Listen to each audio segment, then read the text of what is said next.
Hello, and welcome to episode 46 of the Cooler Guild. I am Coop Cooper, and joined with me, as always, is my co-host, Faye and Crisp. Hello.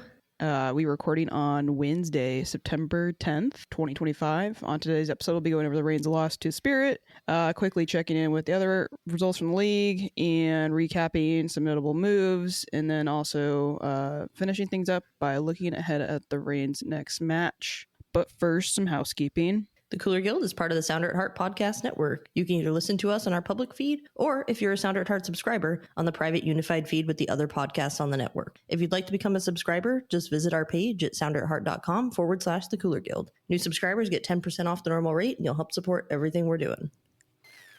Did you do anything fun before the loss? Lost my wallet. Double loss. Double loss. Yeah, that sucks. I think I dropped it as I was going to my car on Thursday after chess league. I switched to a different fanny pack, and I think when I flipped it around to like pull my keys out of my fanny pack, I think I dropped it. Anyway, I didn't realize until Thursday or Friday when I was leaving work, and then I checked all my accounts, and they had drained my checking account by buying lottery tickets. I mean, hey, if you're gonna steal someone's card, that's an investment. But I feel like if you win big, like, I don't know. I mean, I feel like they I had to file a police report. Yeah. And so the police know. Yeah, I mean, if they try to claim, if they want anything on those and try to claim them, that's going to be an easy. Like, I think if it was like $20 or something, they could claim at like the gas station or whatever. It'd be fine. But yeah, I don't know. Did you get reimbursed? Your bank give you your money? Not yet, because they didn't post till over the weekend. Yeah. So I had to wait until yesterday to file the claim with my bank. Bummer. Yeah, they spent like almost $600 on lottery tickets. And I think the only way they were able to do it was through the new machines. Oh, okay. Because otherwise you'd need a PIN. Yeah. It's just been a nightmare. I did go to the DOL yesterday and get a new driver's license. Did you have a good picture? I don't know. I didn't ask to see it. Oh, well, I'm like looking We'll find out. TBD on the driver's license I was picture. like, you know how bad mine is, and it looks nothing like me? Yeah. I'm like counting down the days. It's next year as mine's due. I guess you're probably due for a new one soon anyways, right? I was due in November of this year, so I would have had to go and do it. Yeah, I would have had to go and do it anyway. So okay. Could have been worse. Yeah. Well. What about you? Not a whole. I mean, I guess I've been busy with I've made friends, and it's kind of annoying because now I'm always busy.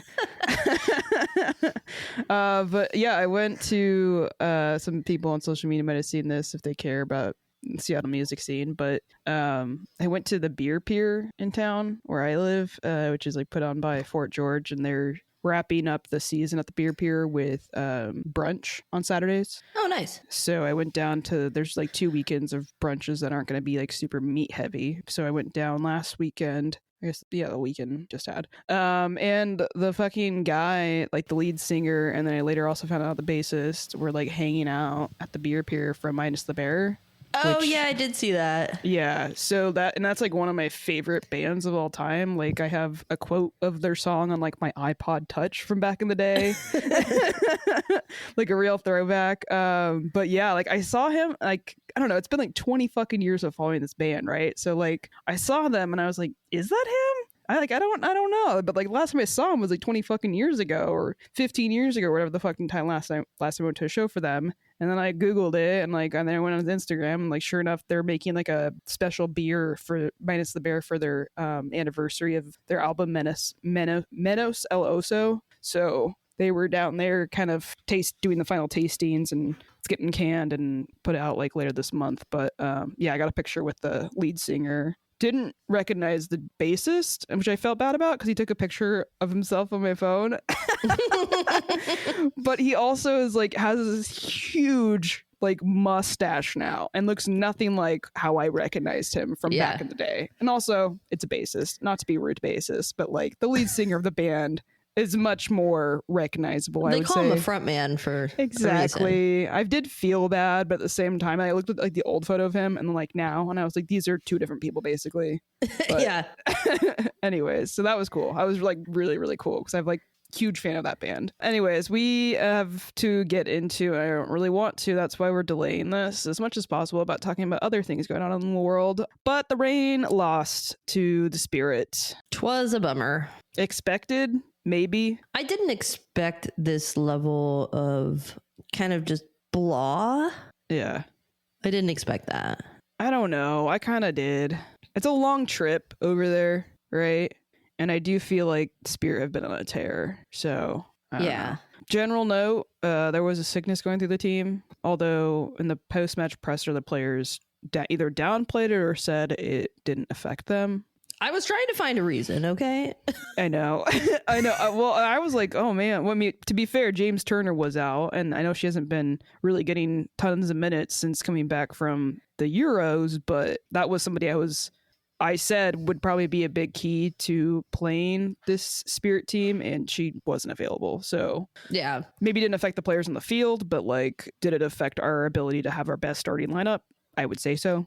Yeah, it affected some things, but it was just a notable thing going in that they found about in the pregame presser. Yeah. They pulled this up on the broadcast, a notable stat. It was funny because who was on the commentary crew? I watched the Q13 one, so I can't remember, but somebody was it like JP Delacamera and Joe Lloyden? It might have been. I think it was her. I think it was JP Delacamera and Joe Lloyden because I had that feed up first, and then it was like the quality was so terrible that I switched over to the Q13 feed, and it was way better. Yeah, she was saying that like this Reign team isn't built for coming back from behind, and I was like, hey now, and then they pulled up this stat,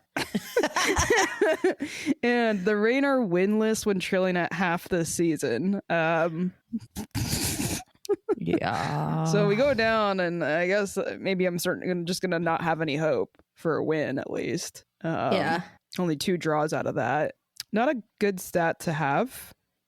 No, not at all. No. Do we have any positives? We didn't get blown out. Yeah. It was only a 2-0 loss. And I feel like the goals that were scored, there was an obvious breakdown. Obvious breakdown and obvious quality with the player who scored as well. Yeah. Yeah, and even the lead up to the goals. Yeah. Elusiveness of Trinity Rodman really got us. But it could have gotten us more, I guess, is what you're saying. Yeah. Other positive? I had Jordan Bug and Sam Meza. Jordan Bug looked great. Jordan Bug looked great. Sam Meza literally was just running around trying to do her best. That's about it.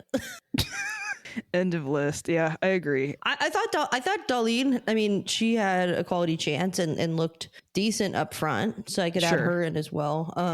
But I think there's not enough quality around her in the midfield. Or there wasn't enough quality play. I think we have quality players. I just think that in this match, there wasn't enough quality play. Yeah. Did you have any positives? No, that's the positive is I didn't watch the second half live. I watched the first half live because I went camping. So the positive is that I left and had a better time doing something else. But then I had to go watch the second half later, and that was a bummer. The other positive is that I was right about Trinity Rodman probably causing issues, and I do like being right. That's fair. I would rather be wrong, though, in this case. Yeah. Sometimes when we predict things about the other team, we're just doing it to hope that we're wrong. Yeah, absolutely. I think negatives is we got a bigger list for that. We haven't won for 5 matches. Our last win was that first game back from the break, and that was against Angel City FC, who are not very great, I would say. This is not how I wanted things to go. We had momentum like going into the break, and it's like all gone. Yeah, it really screwed it up for us. My big thing is like the team has these issues, right? Their inability to score well in the recent days. I was like, sometimes that's not the issue. Sometimes it is. It's like you see the pieces in each game, right? But they can't seem to put them together.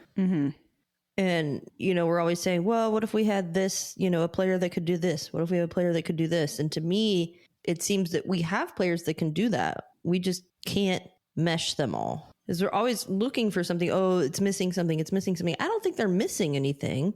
I think the thing that they're missing is one quality performance as a team to really let them know that like it is possible to win games and win games against really good opponents. Yeah, it's rough. I feel like this is the first game that's kind of just been like a real reality check for me as like a, I don't know, just like the team. I had higher expectations the more we saw this team play in the beginning of the season and what they have done against some very good teams, but Spirit are just so much better. You can just see it. And they are the number 2 team in the league. Yeah. But you can, yeah, and they should, I would say like they should be better than us given like how much they invest in getting players and bringing them in from overseas and kind of all of the things they do to try and stack this team. It is a stacked team. These are proven players at, pretty high levels around the world. So it's not surprising, when we're getting, I would say, outplayed in quality, at least. That like final quality and everything. And then also Trinity Rodman's just like, she's back with vengeance. Yeah. Like, because we did well with shutting down Cantore, right? Like, Bug did a great job there, but like, you've still got like 4 to 5 other attacking players to be worried about. And I just like, if we had like 3 Bugs on the field, maybe that would have been enough. Not that McLaurin didn't do a good job, but again, it doesn't seem like we always get consistent games with Barnes these days. That was my other, I didn't know if I wanted to bring this up, but it was, as a fan watching the game, it was very obvious to me on both goals that she just absolutely got cooked. Yeah. I was hesitant to bring it up as well, but I just feel like it's hard not to point it out when we see the youth and the quality of the youth that, I mean, they're not that, like, the players that the Spirit are relying on are still pretty young. And yeah, Barnes is a vet, but this was not a good game for her. No, and we've seen that issue a couple of times this season. Yeah. And that's not the kind of consistency you want to see. No. But then you ask yourself the question, like, when we talk about Lou Barnes and her strength, one of them is like being the commanding leader, which I talked about last episode, of the back line. Mm-hmm. And when you lose that, you lose everybody. Yeah. So do you want to lose all 3 on the back line or just one? Yeah, it's tough. It's almost like a mitigation strategy. And that's why I'm saying, like, they got to find another leader. Yeah. They got to find somebody that can really just drill them into place when they're on the field. And I think that needs to be Claudia Dickey. Yeah. And maybe she's getting there. Yeah. But it seems to me that like that's the main reason that we've still got Lou Barnes on the field. Yeah, which like she has good games, but she also has games where it just feels like she can't keep up sometimes. It almost seems to me, and I could be extremely wrong in this sense, but it seems to me to be very similar to the national team players not stepping down. Yeah. When they should have. Okay. And instead of maybe ushering in the new leadership, really holding on to what you're still good at. Which I think is like an interesting way to look at it, but I also don't think, I mean, aside from Claudia Dickey, there has been so much change in this team and like the players that we put on the field that it's not obvious who that would be at this moment. Right. And don't get me wrong, like Lou Barnes is essential to this team. Yeah. In that leadership role. Yeah. But we saw it, like especially with Megan Rapinoe, when she realized her role changed. Mm-hmm. And I hope that that's what she's doing. Mm-hmm. But I just don't know. That's just an observation and a guess and a wild take, I think. I mean, maybe she'll prove us wrong, and this was just a one-off. That's always what I hope for. Same. Like, I don't want this. Yeah. What other negatives did you want to bring up? Oh God, they kept showing Trinity Rodman's boyfriend and Magic Johnson, which is funny because I didn't put this in the notes, but the show notes I didn't put it in. But on my match notes from watching, I was like, my general comments was like, I don't need to see the same celebrities every game, particularly the owners. Like, yeah, I get it. Magic Johnson's an owner, but like, I just feel like it's like reaching for, like, what's the word? They're trying to Taylor Swift the NWSL to viewers that wouldn't maybe normally like. Yeah. Why can't I think of the word? It's bothering me. Yeah, I don't get it. Straight bait. I wouldn't say straight bait. I just feel like they're trying to like attract the like average maybe some of these like random sports fans, and I'm just like, at what point was somebody like, oh my god, Magic Johnson is watching the game from the sideline, I guess I'll watch more. Like, I get it when it's like a special event, like what they did in San Francisco for Bay FC, right? Yeah, and totally. They've got Giants players there at the game. Yeah, because they're playing at their home field. Yeah, and they've got Giants players there supporting the team. That's great. But when it comes, it's like the same shit with the blue man from KC. Yeah, I just don't care. And it's always men. Yeah, that's the thing. Is like I don't care. I do not care. And I get that like Trinity Rodman came into his presser and asked a question. That's fine. They never showed her face. Mm-hmm. They never showed her face once in that clip. Mm-hmm. And it was funny. And it was a question and gone. For them to have him on screen doing the post-game report, it just felt juvenile. I was like, it's a little tacky. It felt juvenile and tacky, and that's not professional sports to me. Yeah. Had he gone in for the post-game presser and asked a question in that Sure. would have been equivalent. But no, now they're just like engagement and like clip farming. Yeah, I'm not a fan of it. If it works for them, I guess whatever, but like I don't care for it. And this is our podcast, so we can bitch about it. Yeah. God, that sucked. I just really, really hated that game. I was just hoping for more. Like, mm-hmm. even with a loss, I was hoping for more. It was just kind of meh. It wasn't inspiring for the postseason at all. No. If we make it. Yeah, and dropping points right now is like lethal. We haven't gotten any we've barely gotten points since the break.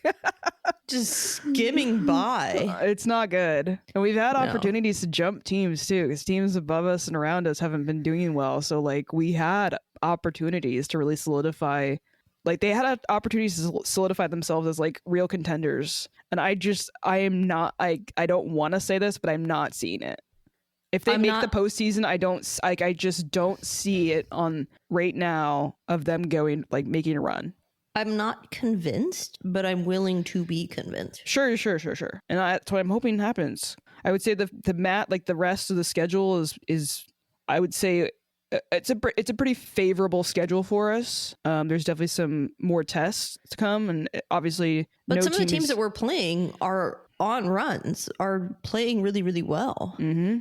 So if they don't but that's what I'm saying. If they don't fucking show up for those, then like it's on them. Yeah, it's on them.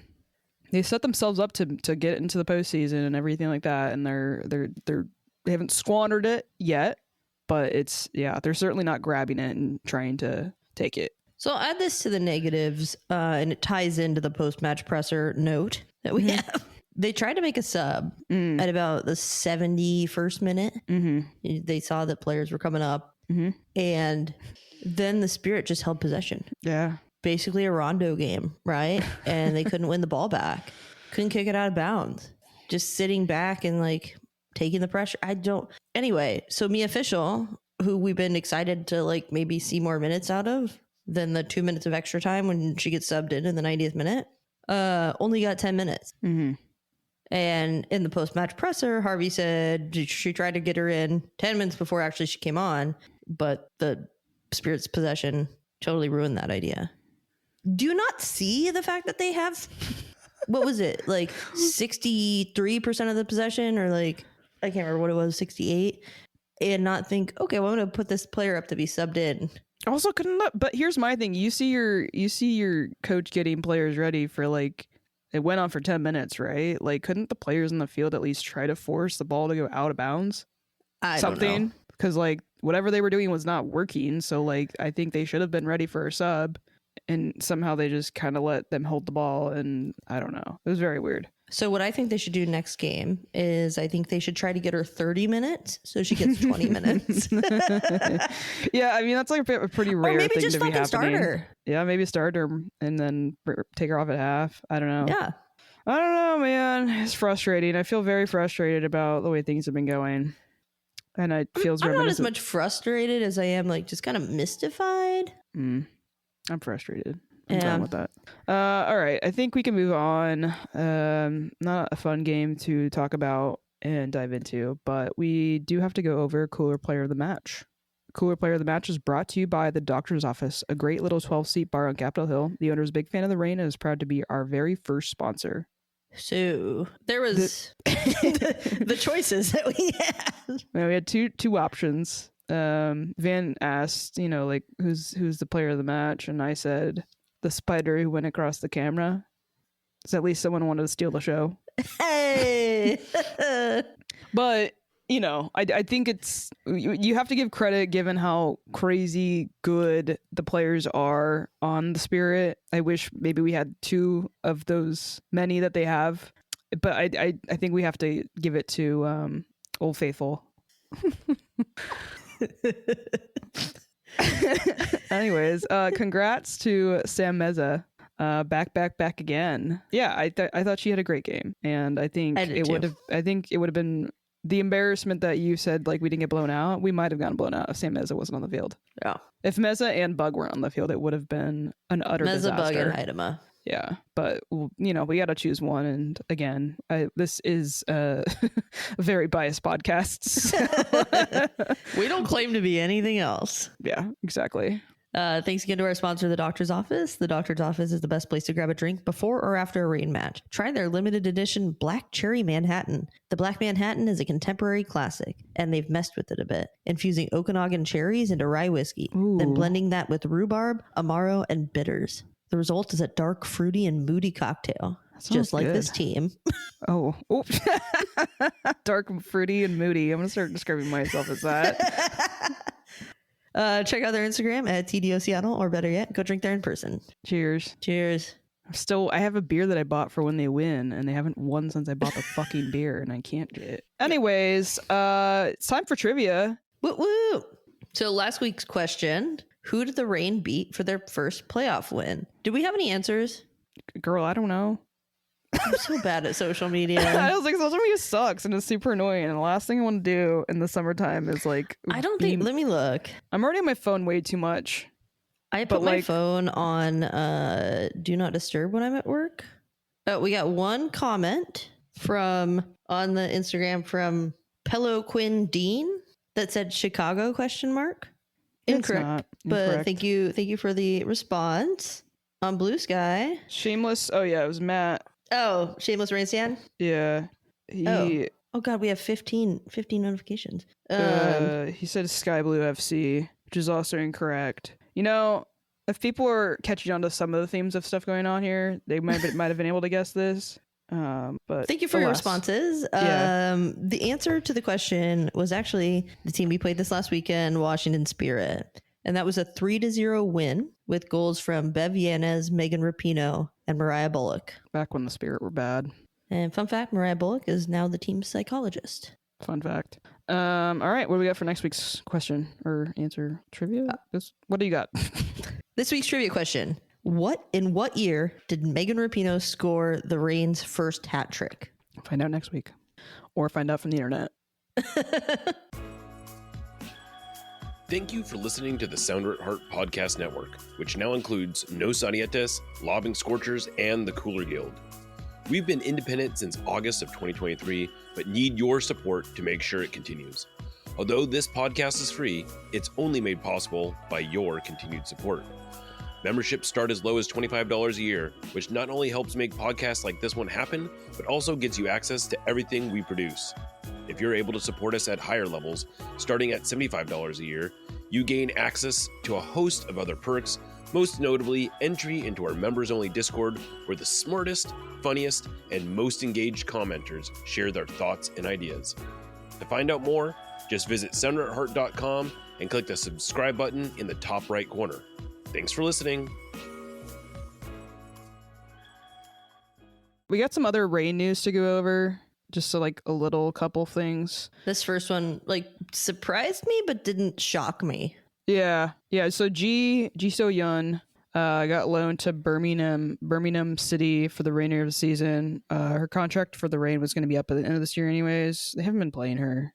Yeah, and someone did say that Birmingham City only lost out to London City Lionesses for promotion. So they seem to be really serious about being promoted. Okay. So it seems like a fair spot to go. Well, related to that, when that happened and read that news and trying to speculate who might fill that position again, or that spot roster on, spot that was going to open up. I said to you, like, Maddie Mercado should get called back from her loan because she's been Sam Mezzing up. Yeah, she has been. And I'm like, what the fuck? We should bring her back, but we didn't. For some reason, the Reign have signed midfielder Michaela Clough from. Was she like a free agent? Did they like mutually agree to just like terminate her contract with Utah?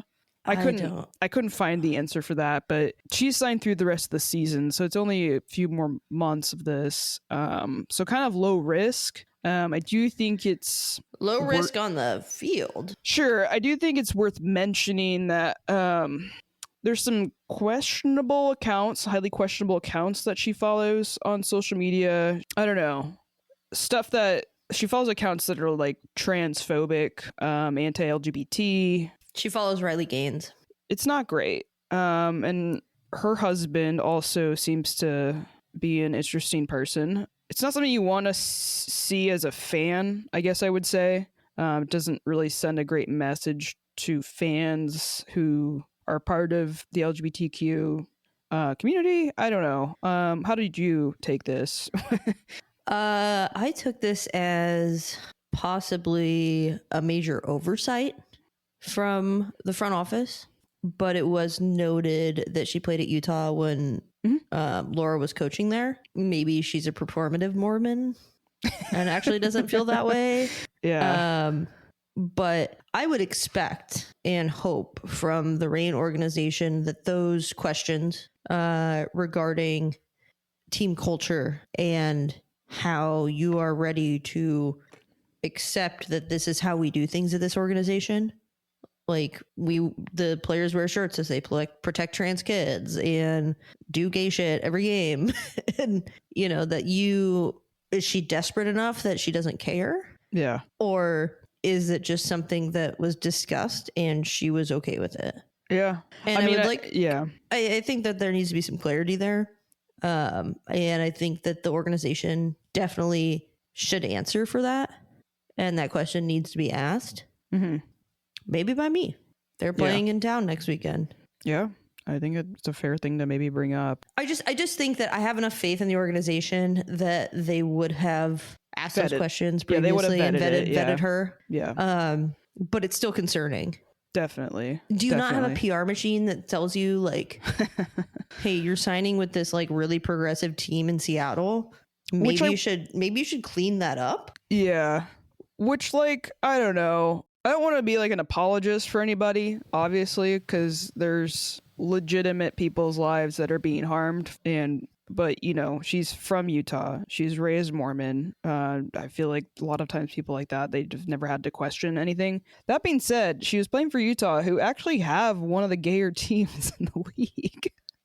So, like, I don't know. I mean, I'm willing to hope that she has grown maybe from some of the, because she's what, 26 or something like that. Yeah. And I just feel like you get put in a bubble, and maybe she's staying in that bubble, I don't fucking know, but you're coming to a very gay place is what I'm saying. So like I'm hoping that if there was any reservations, the team would have had to definitely have brought it up, I would imagine. And that I also feel like when you're around people who maybe you've thought you were against, exposure I think is sometimes the best kind of reality check on like why did I think this was an issue.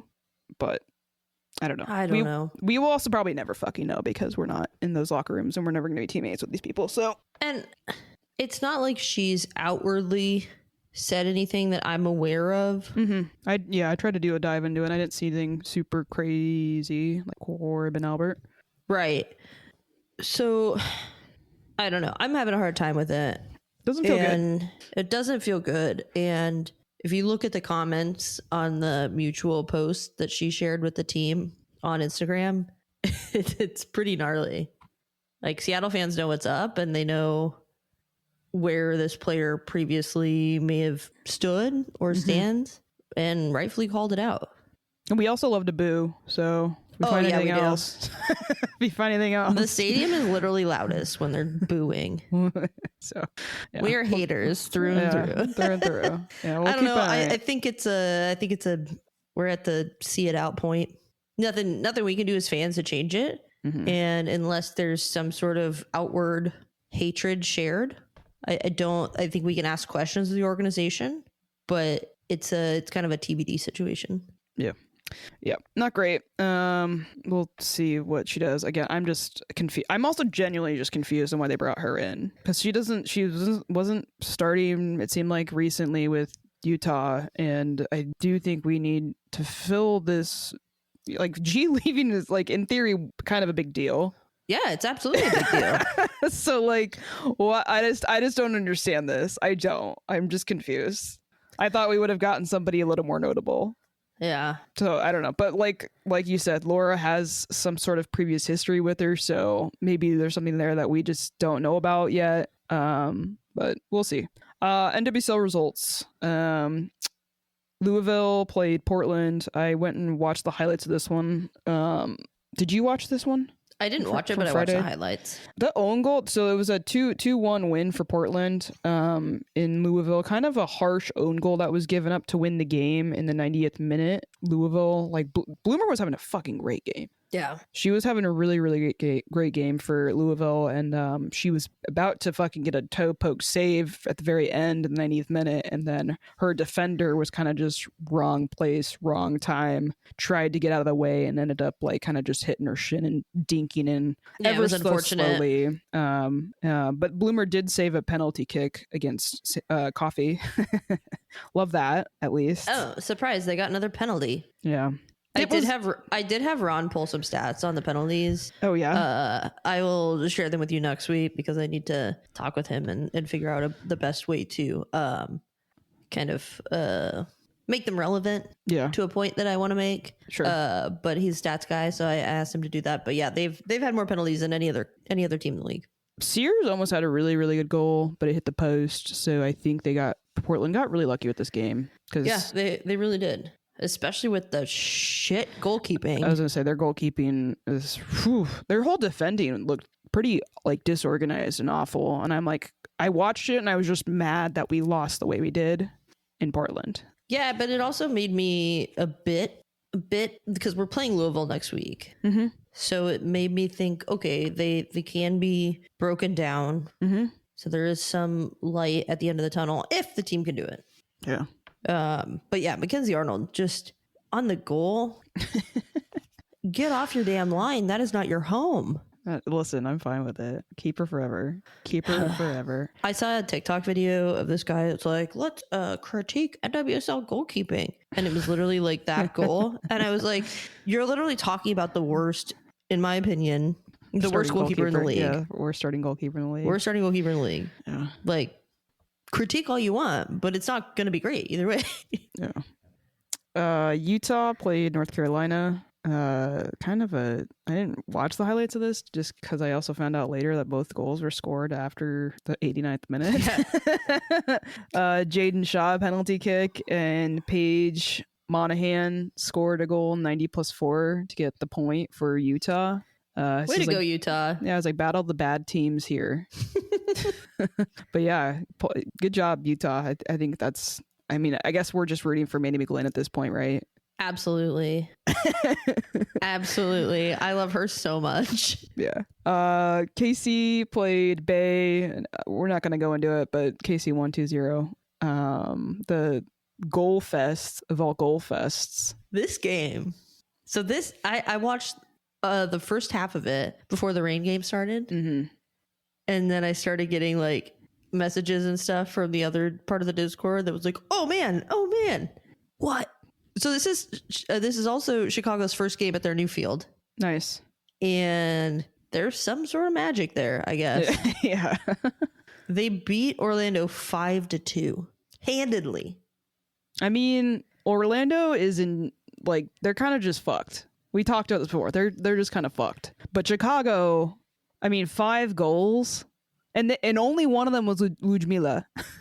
Right, but with Ludmila, being such a target threat player, it opens up so many opportunities. And the fact that the rest of her teammates are able to capitalize on that is incredible. Yeah. And we've said this about Chicago. They shouldn't be that bad. No. What's a Chicago win when they actually win? Is it a championship? Do they hang a banner? Do they get a trophy for it? I don't know. We might have to, if they get another win, we're gonna have to adjust the same. Yeah, we're gonna have to table the Chicago tie as a win. Yeah, it was 0-0 at first half. At the end of the first half, and then there were 3 goals in 5 minutes right after the 50th minute. Wild, crazy. Gotham played Angel City. Gotham won 3-1. Looks like Roosevelt got a goal in that one. Things are not looking great for Angel City for many reasons. Gotham's on the up and up. I'm telling you, look out. They were on fraud watch just because they couldn't utilize the players that they had, which they sometimes still don't. Right. So, yeah. If this was any other podcast, I would probably put us on fraud watch. I mean, we can do it to ourselves. But it's not. It's ours, so we're not. Yeah. Oh, boy. Yeah, Houston blew out San Diego, and San Diego was playing at home, and it was their Alex Morgan jersey retirement. How are you going to do that? Houston beat them 3-0. Houston, no one talking about teams on the up and up. Houston's for sure there. Yeah. Also, it didn't sound like the crowd was very big for the Alex Morgan jersey retirement, but nothing's ever as big as we think it should be as far as like crowd size for these games. Yeah, I'm just waiting for everyone else to catch up to it, and it never happens in like overnight like I expect it to. That's my bad. But I mean, come on, San Diego, like how are you gonna do that on Alex Morgan night? I don't know. That's pretty embarrassing. They could have at least scored 1, so then like it would have been 13 on the scoreline. Yeah, they're just not doing anything. No, fine by me. All right. There's other big news in the league this week. There's a lot of big news in the league. It seems like there's like a delay on when the window closes for transfers and trades for the summer. There's like a huge delay for some fucking reason. So there's been a lot of moves getting finalized, going public. I don't know what you want to call it, but Alyssa Thompson did finally join Chelsea. Do we really know the number? I don't know. I know it wasn't record breaking, so yeah, which I didn't expect for a young player that's, I would say, essentially unproven. I say proven as much as you can be a young player. I guess I haven't been sure like how much playing time she's gonna get at Chelsea, but again, you're gonna get a fat check and you get to leave the country, so yeah. And that move really and I know I talked about it in the beginning of the season, if these big moves out of the country were a sign of like worse things to come for the league. And initially my reaction was, nah, it'll be fine.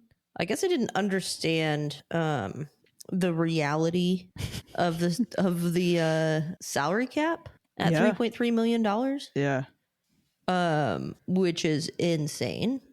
And if you are able to, and I really enjoyed, I listened to Tobin Heath and Kristen Press on the recap show, which I don't always listen to, but I thought it'd be interesting to listen to this episode just because they've been affected by these things. And Tobin Heath played for Arsenal for a bit, and then came back. And they really put it to the point where like, sure, a team could pay a player a huge amount, could pay a player $1 million a year. But then the rest of the roster underneath them suffers. So what does it do for that player? You don't have a good training environment. You don't have, you're not getting results. You're not improving your game. And I think they made a point at which they say, okay, like we understand that like salary cap, different teams have different ownerships and things like that. Just make the salary cap $50 million. You don't have to erase the salary cap. Just make it 50 million. Or make it 30 million, something, so that you can pay your players an amount where they're not going to leave you for the WSL. I think I would like to see them at least adopt the like designated player type thing for the. Oh, they are so against that in that podcast. Oh, really? Oh, yeah. You need to go listen to it. Okay. because it does that. It creates division in the locker room. Yeah. Which, like, yeah, I think it would be a temporary fix. That's how I would see it. It would be a temporary fix to keep certain players, but we also don't have transparency in the league anyways with fucking salaries. So, like, that's something I'm sure will get addressed at some point with the Players Association as these salary and caps I would increasing. think that this is a dire enough situation. I don't think it's quite totally dire yet, but I feel like it is on the verge of being a dire situation that the Players Association and the union need to go into the off season and figure this out. Yeah. Because if we're expanding and your ownership isn't willing to sign big players, your team shouldn't exist. I think in this league. Right. Yeah. So there needs to be like just kind of a tipping point. I think we're there. You're competing. You're competing in an international market that is outspending you, and you can't do anything about it with the way things are right now. Correct. So even if they wanted to, like, even if the Sounders and the Reign organization wanted to sign, a huge player, they couldn't do it. Unless they broke the rules, which some teams do. Yeah. To me, it's gotten to the point where, hell yeah, leave the country, get out, get your money. But it's also sad for the league. Yeah. And it's definitely changed my tune on it because I was not like this at the beginning of the season. It's fair. Other move, and this one is one where I'm like, how did Gotham do this legally within the rules of the NWSL?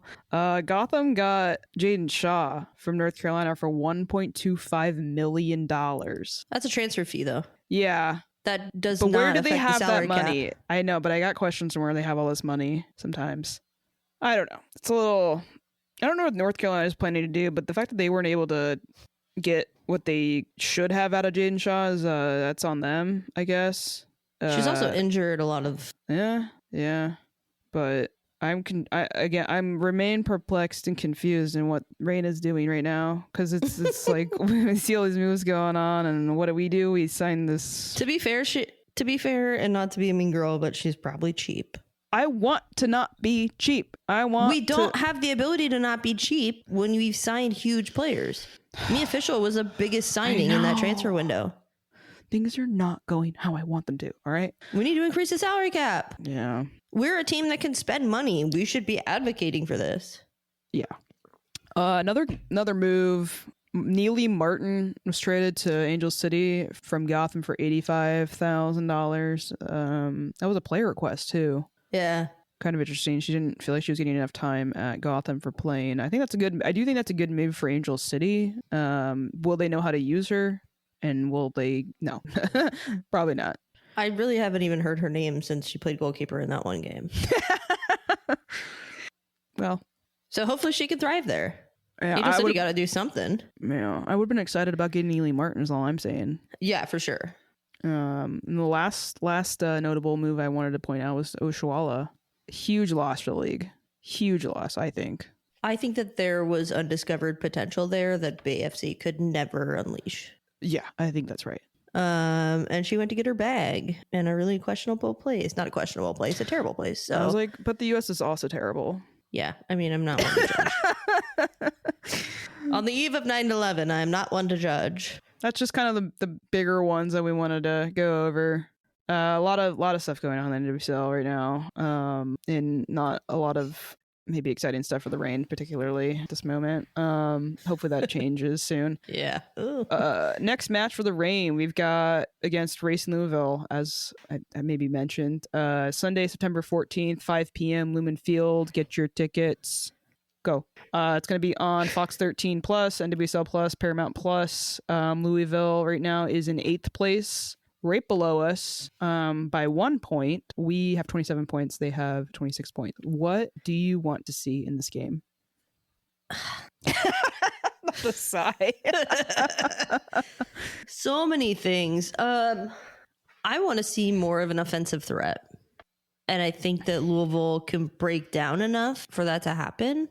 I just want to see, and it's kind of a like broad thing. I want to see more team cohesion. Like a lot of the time, and like last game I felt this, it was like literally at points it just felt like Sam Meza was just out there trying for everyone. She's like Elmer's gluing everything together. She's like the person doing all of the group project. And I mean, that's not the first time this has happened this season, but when they all work for each other and when they work together, it looks so good and it works well. So I want to see a little bit of a noticeably better team chemistry. Do you think they need to go do another game of traders? Yes, absolutely. Okay. There's so many new faces. I think that would be very, very good. Yeah. Yeah. What about you? I want a win. I want a win so that I can see that they really, really want to be in the playoffs. Because this is at home. You're playing Louisville, who is 1 point below you. I don't think there's any reason they shouldn't win this game. We've got 7 matches left. 4 teams on the remaining schedule are below us in the standings. Louisville being one of them. Team above us is like tied on points with us. But I mean, you've got to pick up points. Like you've got to get 3 points. Like you got to get them at home because some of the games we have left are. I mean, every game is going to be a challenge, but like we've got KC on our schedule still. Yeah. We've got Houston, I believe, again. Do we have? No, it was who the fuck was it? No, we already played Houston twice. Yeah, I know. There was another team I was thinking of. But yeah, this is where you really grind it out. Oh, we've got Gotham again. That's the team I was a little worried about. Yeah, So, this is just when you really need to grind it out. And a win is a win. 3 points are 3 points. I don't care if it's pretty. I don't care if it's not the game plan or how you wanted to win the game. Just go out and figure it out. Yeah. And you need a cohesive group of players to do that. So that's what I'm looking for. I will say this week after week until I see it, but I want to see our deep bench of forwards get on the score sheet. Yeah, game to do changers. that, they need to be on the field for a decent amount of time. I know. So Laura Harvey's annoying. got a sub earlier. In my opinion, when you're not doing anything, when you're being unproductive, when you're not getting anything done, just like screw with it. Yeah. Give some other players a chance. Yeah, I agree. As long as it's not Sally Menti. That's funny because she really enjoyed her game last week. I don't fucking see it. I just don't. To me, she is a liability. I think it'd be. I don't know. I don't really. It's fine if it's the beginning of the year. Yeah, I don't have. But we're in comments on crunch time. We are in crunch time. That's the problem. That's not a player I want on the field for crunch time at this moment. And I'm not saying I don't like her. I think could be a good player. But right now, she's a liability. And I'm just not seeing it for this system. Well, I might also be frustrated as well as perplexed. Okay. All right. I guess the last thing I wanted to see is just make sure because Taylor Flint, I think, was out the last game for Louisville. So, like, if she's back, make sure you contain her. That means playing Heidema. Yeah, that means keeping Jordan Heidema on the field the entire game. Yeah, because you cannot lose track of her. Yeah, at all, anywhere on the field, even because she can shoot, she can head balls, she can do a lot. I don't think she always gets credit for like how good she is as an NWSL player, but yeah, they need to look out for her. I'm also sure Bethany Balser would love to play spoiler, so that'd be another one, I guess. Is she gonna play? She played last game. Did she's been playing? Okay. Yeah, she's been playing. She didn't play the game before. I know that. She played she's played at least 2 games in recent time, but yeah, I don't know. We'll see what happens, what they put out for their lineup for racing. But I could see where Bethany Balser would be like, let me get on the field. That kind of thing. Anyways, I think that's pretty much all we got for this episode in terms of game stuff. Do you got any shout outs? I do. I just wanted to shout out Canadian goalkeeping queen, Erin McLeod. Legend. One of the original lesbian legends. Great player, 2-time Olympic medalist, announced her retirement. I think she got injured. I didn't see much more about that, but I think it was like a forced retirement due to injury. But she was playing up in the Super League up there in the Canadian Super League, so she had to retire. So that's end of an era for Canada. Yeah, for sure. What about you? I'd shout out. I mean, you sent this to me, but Ann-Katrin Berger. Yeah. Ann-Katrin Berger's haircut, I guess. We'll shout that out. We can shout out more representation of short-haired lesbians in the league, right? Yeah. 'Cause it doesn't And I happen did see, often. did I send you the edit? No. I think I sent you. I can imagine what it looks like. No, I think I sent it to you. I think I sent you the TikTok edit because like I liked a bunch of AKB videos, and then I got like a TikTok edit. Okay. But apparently she used to have short hair. Okay. So this isn't necessarily, it's new for this era of AKB, but it's not new for her. Yeah, I always got to shout out. We don't get enough short hair lesbian representation here. No, we don't. So, anyways, thanks to our sponsor, the Doctor's Office. You can always follow us on Bluesky and Instagram at Cooler Guild Pod. You can also send us an email. We love an email at thecoolerguild@gmail.com. You can also visit us at our main page, sounderhard.com/the Cooler Guild. We're on YouTube, youtube.com/@thecoolerguild. Make sure you go rate 5 stars wherever you're listening. Till next time, I'm Coop. I'm Van. Stay cool, y'all. Stay cool.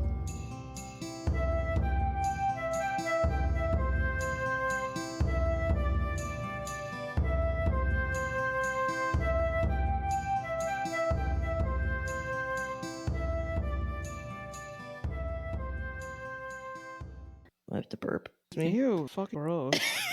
Oopsies.